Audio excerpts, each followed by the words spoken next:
கிரிக் time ஃபேன்ஸுக்கு வணக்கம். So இது ஒரு அப்டேட் வீடியோ. நிறைய பேர் கேட்டிருந்த ஒரு விஷயம் தான், டாம் கரன் விளையாடுவாரா மாட்டாரா? ஸோ கடைசியா எப்போ வரைக்கும் டைம் கொடுத்திருக்காங்க ஆர்சிபி? அதை தாண்டி ரீஸ் டாப்லியோட நிலைமை என்ன?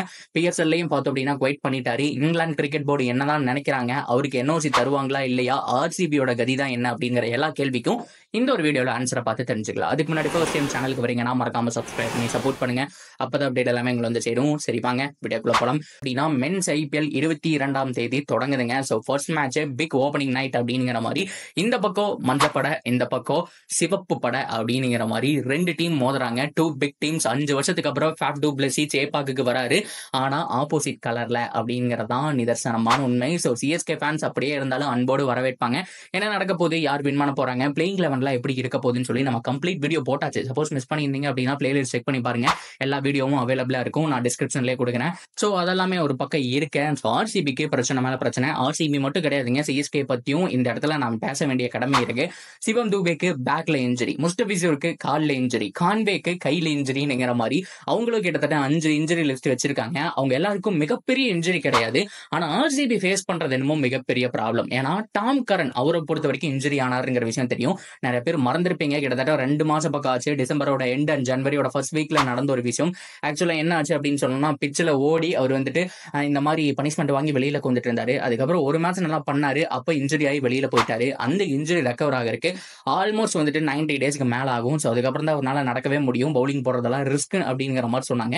ஸோ இப்போதைக்கு ஒரு 60 நாள் பக்கம் ஆக போதுங்க. பட் இருந்தாலும் டாம் கரன் கிட்ட இருந்து எந்த ஒரு அப்டேட்டையுமே காணும். நீங்க போய் கூகுள்ல சர்ச் பண்ணலாம், டாம் கரன் அப்டேட்னு போட்டாலும் சரி, இங்கிலாந்து கிரிக்கெட் போர்டுன்னு போட்டாலும் சரி, யார்கிட்ட இருந்துமே அப்டேட்டை காணும். அவருக்கு என்னதான் ஆச்சு அப்படின்னு கேட்டோம்னா, அவங்க சுத்தி இருக்கிற அந்த மெடிக்கல் டிபார்ட்மெண்ட், அது மட்டும் இல்லாம எல்லாருமே சொல்லக்கூடிய விஷயம் அந்த 90 டேஸ் கம்ப்ளீட் ஆகணுங்கிற விஷயம் தான்.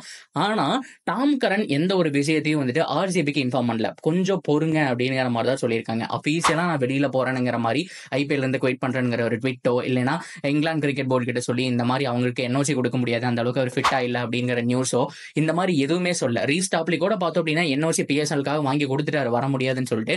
ஆனா டாம் கரன் எதுவுமே சொல்லல. இதெல்லாம் வச்சு பார்க்கும்போது அவர் ஆர்சிபி கேம்ப்ல ஜாயின் பண்ண போறாரா அப்படிங்கிற ஒரு விஷயம் தான். ஸோ இன்னும் 1 வீக் தாங்க கரெக்டா டைம் இருக்கு. அதாவது மார்ச் 7 தான் அவருக்கு கடைசியான ஒரு டேட் அப்படின்னு சொல்லணும். ஸோ இந்த வாரத்திலேயே மார்ச் 1 வந்துடும். ஸோ அடுத்த ஒரு வியாழக்கிழமை வெள்ளிக்கிழமைக்குள்ள பார்த்தோம் அப்படின்னா அவர் அந்த அப்டேட் கொடுத்தாகணும். அப்படி இல்லாத பட்சத்துல உடனடியாக பார்த்தோம் அப்படின்னா ஸோ ரிப்ளேஸ்மெண்ட் பிளேயரை பார்க்கணும். ஜிம்மினிசம், ஜேசன் ஹோல்டர், ஜோர்டன் அப்படின்னு சொல்லிட்டு நிறைய பேர் இருக்காங்க. ஏதோ நல்ல குவாலிட்டி பிளேயரா எடுங்கண்ணா. என்னதான் பெஞ்சில் குறை வச்சாலும் குவாலிட்டி பிளேயர்ஸ் வேணுமா இல்லையா? ஏன்னா கேமரூன் கிரீன் தான் ஃபாஸ்ட் பவுலிங் ஆல்ரவுண்டர். அவருக்கு ஏதாவது ஒரு இன்ஜுரினா கூட இப்போ எடுக்கிறாங்க தெரியுமா ரிப்ளேஸ்மெண்டா, டாம் கரனுக்கு பதிலாக. டாம் கரனே இருந்தாலும் சரி, ரிப்ளேஸ்மெண்ட் வந்தாலும் சரி, அவங்கள தான் ஆட வைக்க முடியும் அப்படிங்கிறதுனால பார்த்தோம் அப்படின்னா ஸோ நல்ல பிளேயரா நம்ம எடுத்தாகணும். பொறுத்திருந்து பார்ப்போம். ஏன்னா டாம் கரன் எதுவுமே சொல்லாத வச்சு பார்த்தா ஓரளவுக்கு அவர் பவுலிங் போடக்கூடிய ஸ்டேஜில் இருக்காருன்னு நினைக்கிறேன். பவுலிங்கை தாண்டி பேட்டிங்ல காட்டுன்னு காட்டிட்டு இருக்காருங்க. நல்லா ஹார்டு ஹிட்டிங் சிக்ஸ் எல்லாம் அடிச்சிட்டு இருக்காரு. பொறுத்திருந்து பார்ப்போம். டாம் கரன் வந்தாலும் சந்தோஷம் தான், வரலைனாலும் சந்தோஷம் தான். நீங்க எப்படி ஃபீல் பண்றீங்க அப்படிங்கிறத சொல்லுங்க. அப்படியே கட் பண்ணோம் அப்படின்னா ரீஸ் டாப்லி, இவரும் இங்கிலாந்து தான். ஸோ அவரும் பார்த்தோம் அப்படின்னா இங்கிலாந்து போர்டு வந்துட்டு அஃபீஷியலாக சொல்லிட்டாங்க இவருக்கும் ரெக்கவரி பீரியட் வந்துட்டு ஆல்மோஸ்ட் வந்துட்டு கிட்டத்தட்ட 7 to 8 வீக் பக்கம் ஆகும் அப்படிங்கிற மாதிரி சொல்லிட்டாங்க. நம்ம அப்படியே சாலிடாக கனெக்ட் போட்டாலும் பார்த்தோம் அப்படின்னா 1.5 மாசத்துலேருந்து 2 மாசம் பக்கம் வருது. ஆல்ரெடி 1 மந்த் ஆயிடுச்சுங்க. 1.5 மாசம் அப்படின்னும் போது so next month IPL start பண்ணும்போது 1.5 மாசம் முடிஞ்சிருக்கும்.